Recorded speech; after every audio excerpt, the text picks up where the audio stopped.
আসসালামু আলাইকুম।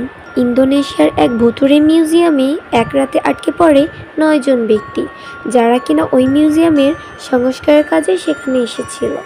মিউজিয়ামে থাকা এক রহস্যময় ছুরি স্পর্শ করতেই সানা নামে এক মেয়েকে বশ করে নেয় এক ভয়ানক শয়তান, আর এরপর শুরু হয়ে যায় মহাতাণ্ডব।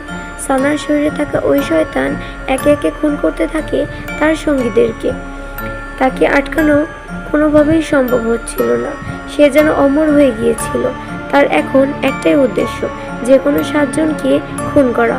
এখন এই বাড়িতে আটকে পড়া 9 জনের ভেতর কে মারা যাবে আর কে বেঁচে থাকবে, এরই লড়াই দেখতে পাবো আজকের এই সদ্য মুক্তি পাওয়া ইন্দোনেশিয়ান হরর গল্পে, যার নাম পুসাকা। তো চলুন আর দেরি না করে এখনই গল্পে চলে যাওয়া যাক। গল্পের শুরুতে আমরা একটি বাড়ির দৃশ্য দেখতে পাই, যেখানে সবকিছু ভাঙাচোরা অবস্থায় পড়েছিল।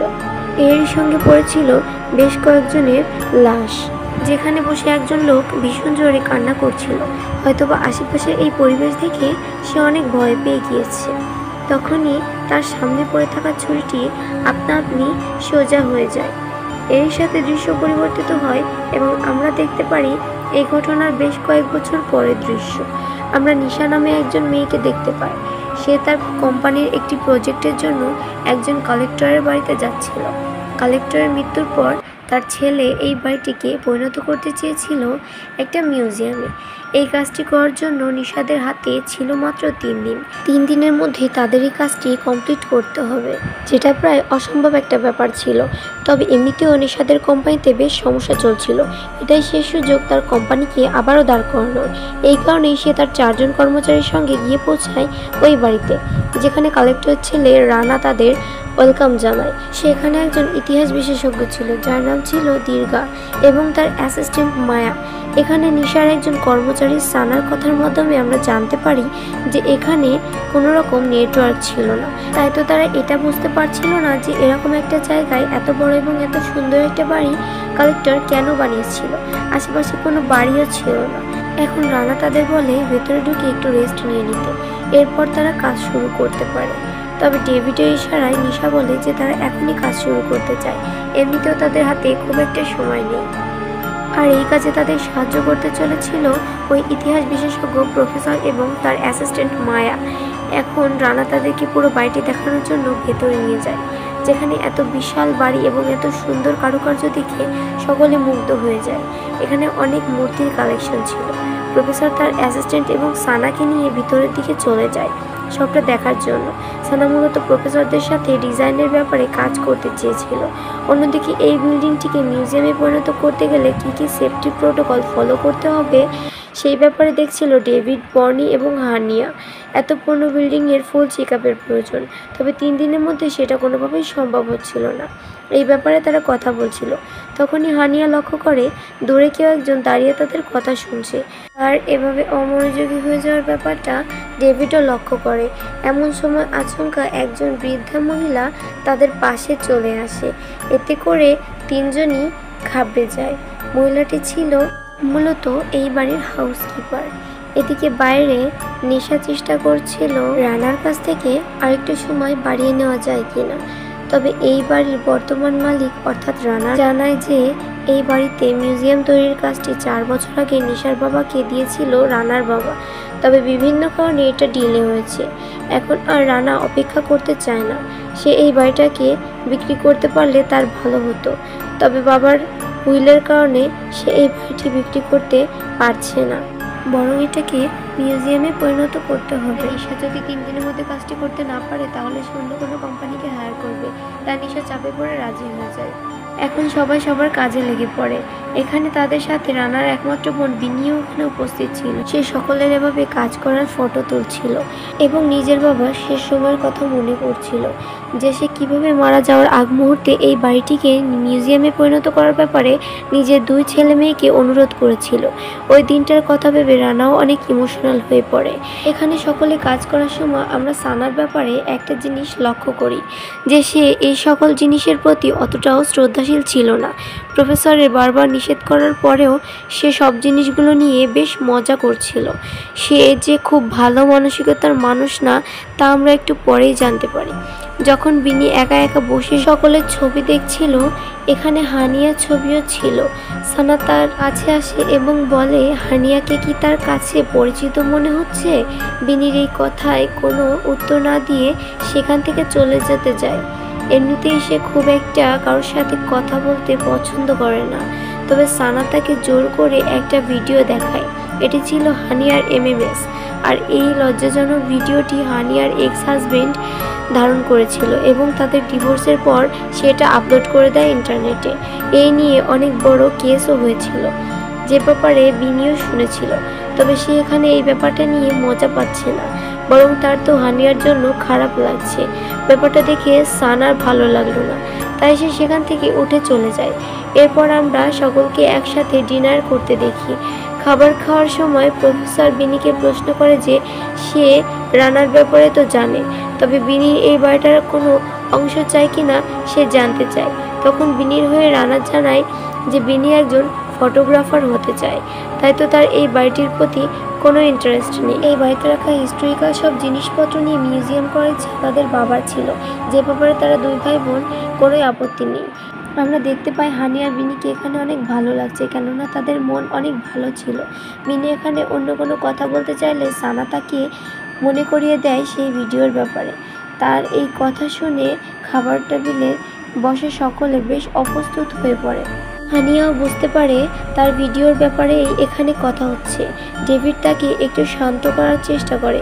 এই মধ্যে হঠাৎ লাইটগুলো ফ্লিকার মারতে শুরু করলে রানা জানা এই বাড়ির ইলেকট্রিসিটির কাজ এখনও চলছে, তাই আজ রাতেও এমনটি হতে পারে, তাই তারা যেন ঘাবড়ে না যায়। একথা শুনে বিনি বলে আজ রাতেও কি তারা এখানে থাকতে চলেছে? উত্তরে রানা বলে যেহেতু নিশারা এখানে কাজ করবে তাই তাদেরকে দুজনেই এখানে উপস্থিত থাকতে হবে। কথা শুনে বিনি অনেক বেশি রেগে যায় এবং সেখান থেকে উঠে চলে যায়। এদিকে হাতে যেহেতু একদমই সময় ছিল না, তাই নিশা তার সকল টিম মেম্বারদের বলে আজ রাত থেকেই কাজ শুরু করে দিতে। এখন খাওয়া দাওয়া শেষ করে আমরা ডেভিড এবং হানিয়াকে দেখতে পাই, যারা কিনা বাইরে বসে কথা বলছিল। হানিয়া এখানে সানার এই ধরনের ব্যবহারে অনেক বেশি ভেঙে পড়েছিল। ডেভিড তাকে সান্ত্বনা দেওয়ার চেষ্টা করে। এখানে তাদের কথা থেকে আমরা জানতে পারি ডেভিড অনেক আগে থেকেই হানিয়ার বন্ধু ছিল। সে তাকে ওই লোককে বিয়ে করার থেকেও আটকেছিল, কিন্তু হানিয়া তার কোনো কথাই শোনেনি, কারণ সে তার এক্স হাজব্যান্ডকে প্রচুর ভালোবাসত। বিয়েতে থাকাকালীন হানিয়াকে যা যা কিছু সহ্য করতে হয়েছে তার ড্রামা থেকে সে এখনো পর্যন্ত বের হতে পারেনি, তবে ডেভিড সব সময় তার পাশে ছিল। আমরা ডেভিডের কথা দ্বারা বুঝতে পারি সে মূলত হানিয়াকে পছন্দ করত, তবে সে নিজের মনের কথা বলার আগেই প্রফেসর সেখানে চলে আসে এবং তাদেরকে কাজের জন্য ডাক দেয়। তারা সব কিছু নিয়ে প্ল্যান করছিল, এমন সময় সেখানে এই বাড়ির সিকিউরিটি গার্ড আসে এবং তাদের সকলকে একটা করে টর্চ লাইট দিয়ে যায়, যাতে ইলেকট্রিসিটি চলে গেলেও তাদের খুব একটা সমস্যা না হয়। আর যদি সমস্যা হয়ও তাহলে রানা তাদের সাথে যোগাযোগ করতে পারে, এর জন্য সে রানাকে একটা ওয়াকি টকি দিয়ে যায়। সানা এটা বুঝতে পারছিল না যে এত বড় বাড়িতে বের হওয়ার জন্য শুধুমাত্র একটাই দরজা। সে এই কথা বলা মাত্রই হঠাৎ করে কারেন্ট চলে যায়, চারদিকে অন্ধকার হয়ে যায়। সিকিউরিটি গার্ডও সেখান থেকে বের হয়ে যায় জেনারেটর চালানোর জন্য। এরকম একটা সিরিয়াস সিচুয়েশনেও নানা ইয়ার্কি করে চলেছিল। এরপর জেনারেটর অন হয়ে যায়। এই বাড়িতে সবচেয়ে মূল্যবান জিনিসের ভিতর রানা বাবা উল্লেখ করেছিল একটি ক্রিসের ব্যাপারে, যেটার মানে হচ্ছে ছুরি, যেটা কোথায় রাখতে হবে এই নিয়ে তাদের মধ্যে আলোচনা চলছিল। ওই সময় সানা আবারও মজা করে কিছু একটা বললে হানিয়া তাকে মজা করতে নিষেধ করে এবং কাজের প্রতি মনোযোগ দিতে বলে, যা শুনে এবার সানা খুবই বাজেভাবে হানিয়াকে ওই ভিডিও নিয়ে খোঁচামুনির কথা বলে, যা শুনে এবার ডেভিড অনেক বেশি রেগে যায়। হানিয়া তাকে চুপ করাতে বললেই তবে ডেভিড কিছুতেই শান্ত হয় না, ফলে সানা এবং ডেভিডের মধ্যে তর্ক বিতর্ক শুরু হয়ে যায়। সানার হাত থেকে একটা বস্তু পড়ে গেলে সেটা তুলে নেয় ডেভিড এবং তাকে বলে এসব ব্যাপারে সিরিয়াস হতে। তখনই সানা তাকে ধাক্কা দিলে ডেভিড গিয়ে লাগে একটা বইয়ের আলমারির সঙ্গে, যেখানে একটা বিশেষ বইয়ের চাপ লাগে, ফলে আলমারিটি আপনা আপনি সরে যায়। সকলের সামনে চলে আসে এই বাড়ি থাকা একটি সিক্রেট দরজা, যার ভিতর ছিল অনেকগুলো রুম। রানা এবং বিনিও এ ব্যাপারে কিছুই জানতো না। এখন তার সকলে আস্তে আস্তে করে ভেতরে প্রবেশ করে। তারা এমন একটা ঘরে চলে আসে যেখানে ইতিহাসের আরও অনেক জিনিসের কালেকশন ছিল, বিভিন্ন ধরনের মূর্তি, তলোয়ার আরো অনেক কিছু, যা দেখে তারা হতবাক হয়ে যায়। রানা তো মনে হয় সে তার বাবার ব্যাপারে কিছুই জানতো না। এখানে প্রফেসরের ওই মূর্তিটা দেখে বলে এটা হলো জিঙ্কারা নামক একটা সম্প্রদায়ের মূর্তি, যে সম্প্রদায় পুরোপুরিভাবে ধ্বংস হয়ে গিয়েছে শুধুমাত্র তাদের কালো জাদুর কারণে। এই সম্প্রদায়ের যুদ্ধ জয়ী হওয়ার জন্য অনেকগুলো ছুরি বানিয়েছিল, যে ছুরিগুলো ছিল যে কোনো রাজ্যের সেনাদের শেষ করার জন্য প্রস্তুত। সে যখন এই জাদুই ছুরির কথা বলছিল তখন আমরা একটা ছুরিকে দেখতে পাই, যার কাছে পৌঁছে গিয়েছিল সানা, যেন ছুরি নিজের কাছে তাকে ডাকছিল। সে এই ছুরিটি ভালো করে দেখার জন্য হাতে তুলে নেয়, যেখানে তার হাতে অল্প একটু কেটে যায় এই ছুরির দ্বারা। সাথে সাথে অবাক করা বিষয় হলো তার হাতের শিরা উপশিরাগুলো কালো হতে থাকে। সানা এটা দেখে হতবাক হয়ে যায়, তবে সে কাউকে কিছু বলার সাহস পাচ্ছিল না। মুহূর্তের মধ্যেই শিরাগুলো কালো হতে হতে সেগুলো পৌঁছে যায় তার পুরো শরীরে। সানা যেন কিছু একটা হতে শুরু করে, তার হাত পা শরীর বেঁকে যেতে শুরু করে। সে যেন নিজের উপর নিজে কোনো নিয়ন্ত্রণ রাখতে পারছে না। এদিকে ওই সময় বিনি আশেপাশে জিনিসগুলো ছবি তুলছিল। এই ছবির ফ্ল্যাশেও যেন কষ্ট হচ্ছিল সানার, যেন আস্তে আস্তে এই ছুরি তাকে বশ করে নিচ্ছিল। প্রফেসর যখন এই স্টোরি বলছিল তখন সে মাঝপথে প্রফেসরকে থামিয়ে দেয় এবং নিজেই ওই স্টোরি সম্পূর্ণরূপে বলতে শুরু করে যে এই সম্প্রদায় সত্যি ওই ছুরির সাহায্যে ওই যুদ্ধে জিতে গিয়েছিল এবং এই রাজ্যে শাসন করতে শুরু করেছিল, তবে কোনো একজনের ধোঁকার কারণে তারা নির্বংশ হয়ে যায়। এসব নিয়ে বলতে বলতে সে যখন সামনের দিকে এগোচ্ছিল, হানিয়া তার হুঁশ ফেরানোর জন্য তার নাম ধরে বারবার ডাক দিলেই কিছু সময়ের জন্য সে স্বাভাবিক হয়ে যায়। সে কালো রক্তবমি করা শুরু করে এবং সেখানেই অজ্ঞান হয়ে যায়।